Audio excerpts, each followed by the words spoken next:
Oh dear. Seems I shouldn't have killed Mitsuhide during that last mission. Oh god, I'm gonna have to go through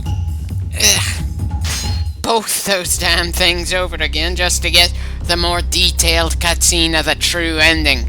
Entirely my fault. I let my distaste for Mitsuhide extend the amount of work I've got to do to actually complete this character's campaign. I'll decide after this mission if I'm going to bother showing all the previous missions when it was such a simple detail I got wrong for the best possible ending of the campaign, or if I'm just gonna fast forward through a good amount of that. I'm just as likely to put this game back on the shelf for a while and get back to continuing Mass Effect 2.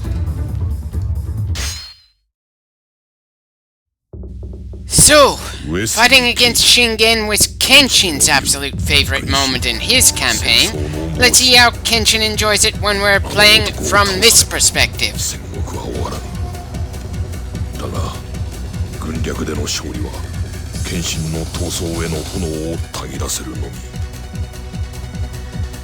Well, not defeating him in battle isn't much of an option either.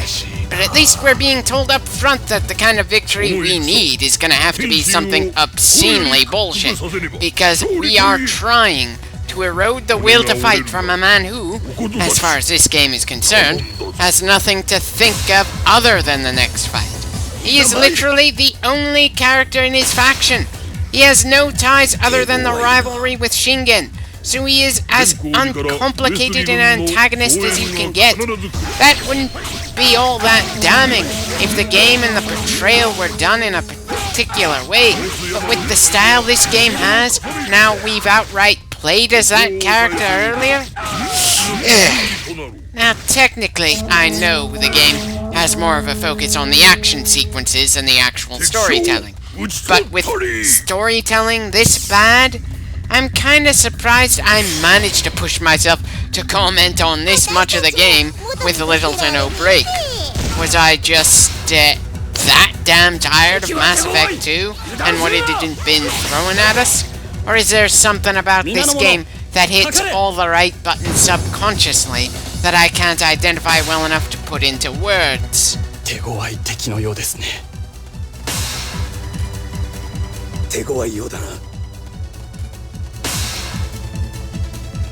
Wait, Masamune? So they really did make the One-Eyed Dragon the apprentice of the Dragon of Ichigo? Not a terrible idea, really. Gives us an extra distinct face to contend with in this mission. It's just a shame that we never get to see any character interaction between Masamune and Kenshin to support this in this or any other campaign in the game. Why would you bother with such a large cast if you're not going to let there be much, if any, character interactions? Hell, I don't even think that Masamune has anything to say to us in this mission, even though the only reason he's here is because of us.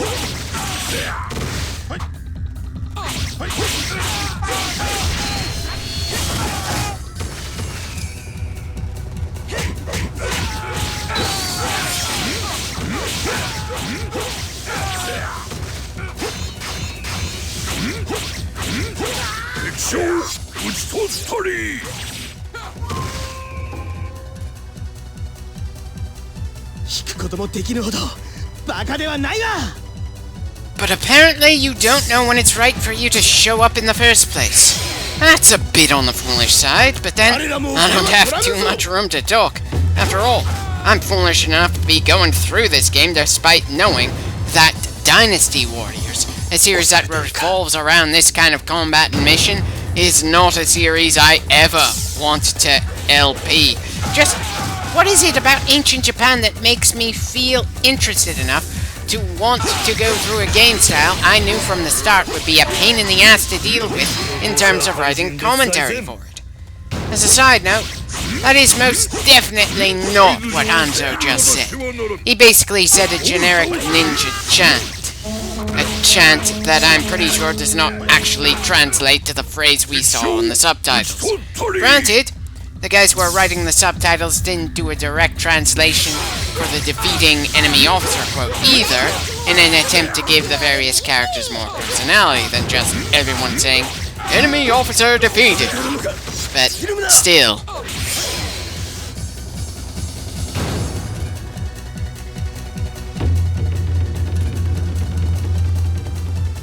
Right, now that we've secured the western flank, time to start supporting the eastern extreme of our forces. Again, I can't help thinking that it's a bit off for Shingen to feel pretty damn reactive when we play as him, but proactive whenever we play as someone else, and he just happens to be on the battlefield. Still, at least Keiji is someone who eventually started working for the Uesugi. Hanzo and Masamune have little to no excuse for being here other than to just give the Uesugi army in this mission more powerful officers to work with than what we saw back in the first mission of this campaign.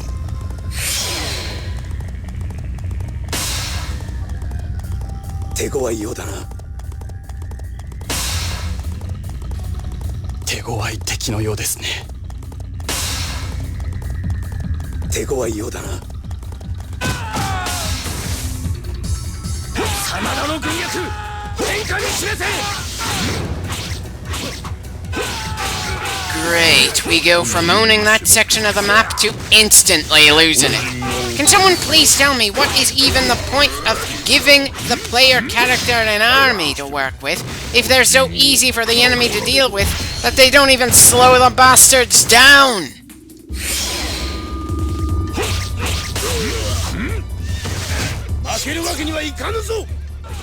Right, now to charge against Keiji and hope he doesn't just bullshit his way to victory because the rest of our officers are completely incapable of fighting him. I feel less like the Tiger of Kai and more like a very busy waiter.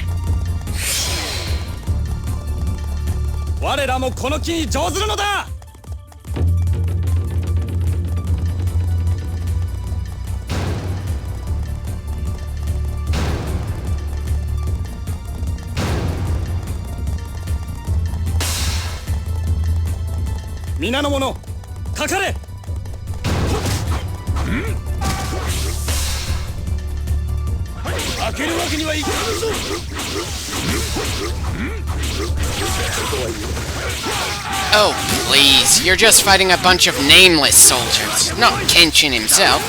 Muster your courage and fight through the nameless grunts.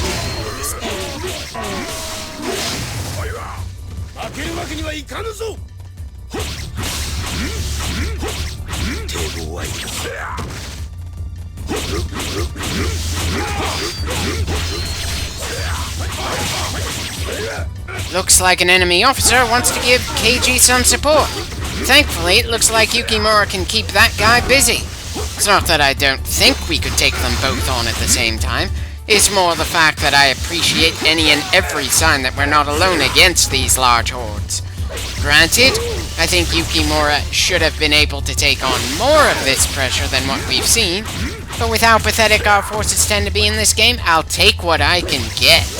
Though it seems to be a bit of a moot point, since we're taking this fight towards that other officer anyway, just because Keiji can take quite a frickin' beating.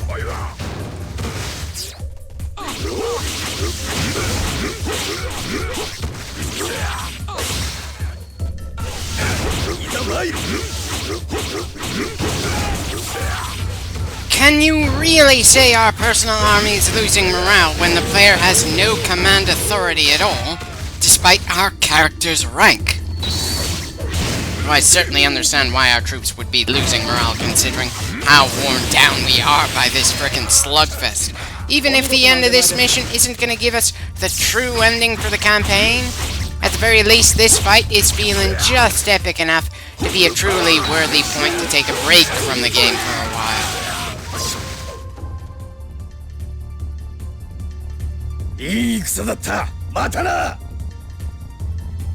Oh, I'm pretty damn sure we'll see you again when we have to replay that previous mission where things branched off at any rate.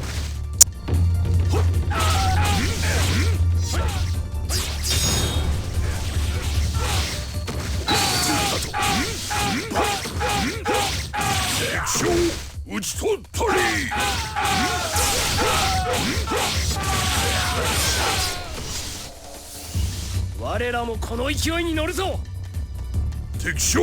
on, think I need to kill one more officer near our camp before we make our push against Kenshin himself. 押されているか。この戦、もはやわしらの勝ちは動くまい。負けを認めない。定的に叩き潰す。 Oh, please. Kenshin would enjoy a battle where he'd be obliterated. How can you not know that about the guy, considering you faced him multiple times over the years? とっておきを見せるかね。わしが剣心の本陣に乗り込む。剣心、こことのお箱で決着をつけてやる。 That might have sounded more epic if it weren't for the fact that we've been handling things Kenshin's way for most, if not all, of Shingen's campaign. I'm sorry, but from playing both perspectives, I can't help feeling like the game didn't do enough to fully make their personalities feel different enough for this to feel like a case of fire versus water. Sure, there are superficial differences in personality. They've got different weapons, and they've got different physical builds. But it takes more than that to portray characters as fully on different. All the game designers have done is make sure you can tell the two apart if they were put into a massive crowd. An important thing to do in a game where armies clash against other armies over and over again.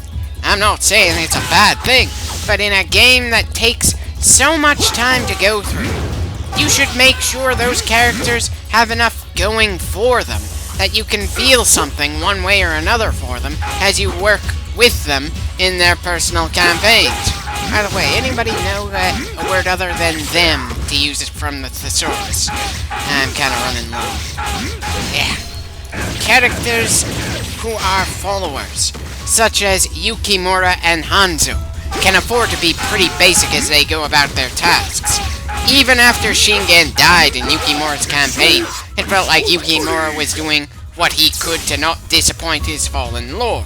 But when we play as a leader, someone who is in charge of their clan and trying to unite the country to end the Age of Warring States, they need something more. Why does Kenshin fight, aside from enjoying battle and going through some of these conflicts historically? What motivates Shingen to try to unite the country now, after the long period of stalemate between him and the Uesugi clan, when the person who stalemated him is still a factor? 剣心、望むはこれか。どうした、宿敵。 I feel like this was supposed to be an awesome moment, but it doesn't feel like the story really earned it.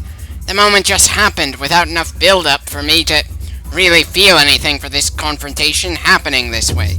And I severely doubt anyone who didn't know Japanese history before playing this game, which is probably most, if not all, of the international audience at the time of its release, that it would mean anything to them either. Of course, now I can't help wondering if the game designers decided to throw that little moment between rivals into the alternate ending. That's not supposed to be as satisfying as a true ending for the campaign. Just what were they going to throw at us in the real ending when we finally get there? Because, to be fair, even if it felt poorly executed, that was a decent enough character moment just now.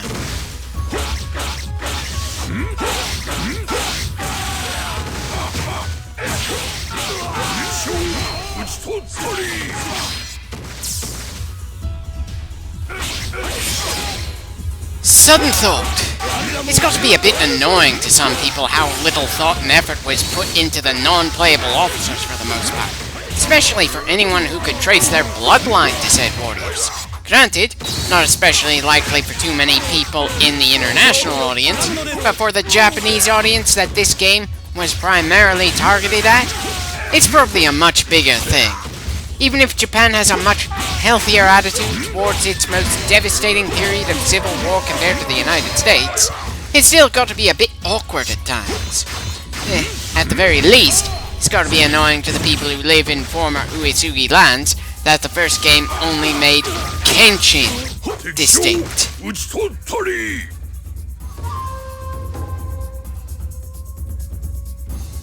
天我に味方せず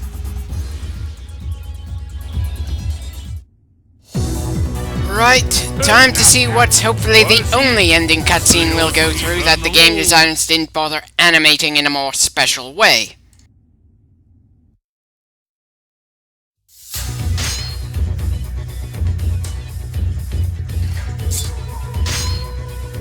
Huh. For once we're going to have a reason to use the especially powerful weapon we occasionally get at the end of a campaign. That's a novelty.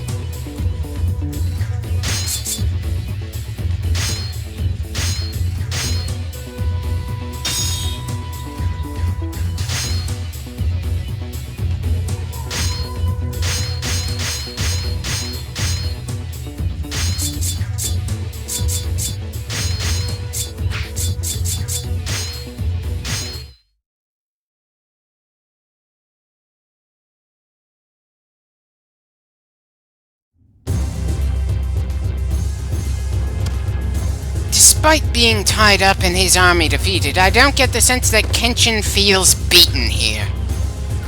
乾杯だ宿敵貴様の軍略に乾杯だ Right, so his words decided to defy my observation. 戦国の Yes, I'm an idiot. 終わらせたいこの思いこそがわしの強さなのだよ How does that make Kenshin wrong, and how did your fan that didn't touch his ropes cut them? 誠の闘志は Hell, this felt like a pretty good point for you to finally draw that sword at your わ waist. しの心よりの願いだ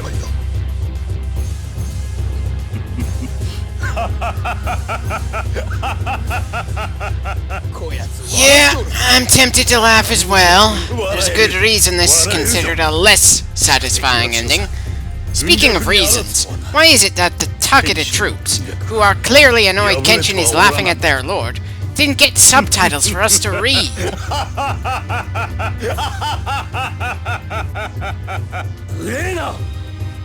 Oh, it's not insolence, Yukimura. It's just a man acknowledging this is not an ideal ending. Though it's still a bit odd, since Kenshin's true ending is pretty similar in intent to this supposedly bad ending.